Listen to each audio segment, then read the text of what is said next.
ушул аял жашап турган вагонду сностун балдары келип алып кетишкен жүктөп. Ошол алып кетери менен биз андан кийин келип аял менен сүйлөшүп, ошол жерде жатакана жайгашкан Райымбекова 4-үчү үйдө, ошол жерден 3-үчү этажынан бир бөлмөнү убактылуу жашап турганга алып бергенбиз.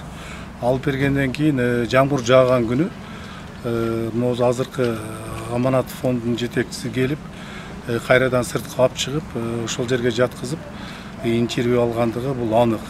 Биз 3 күндөн бери ошол аялдын жашоо шартын, наркы беркисин изилдеп, ошол жерге жакшы шарт түзүп берели, үйүнөн дагы башка жерге жайгаштырайлы деп жүргөнбүз. Азыркы убакта ал жерге жашабайм деп дагы бир ошол Аманат фондунун жетекчисин чакырам деди.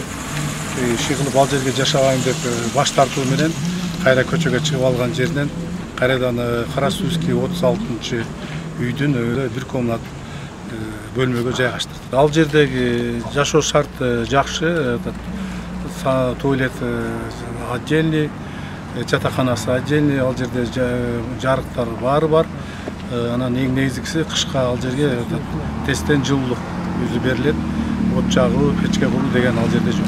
Мен ошо жашап аткан вагонду мыйзамсыз деп сноско алып кетти. Анан мына эмен биздин аймактын ишчилери Гүлшайыр жеке квартальныйбыз, анан жанекчи коюштар ошо алып келип, основной ошо Гүлшайыр жеке рахмат, ошо алып келип ушул жерге жайлаштырды. Жылуу сулар бар экен, отопление бар экен.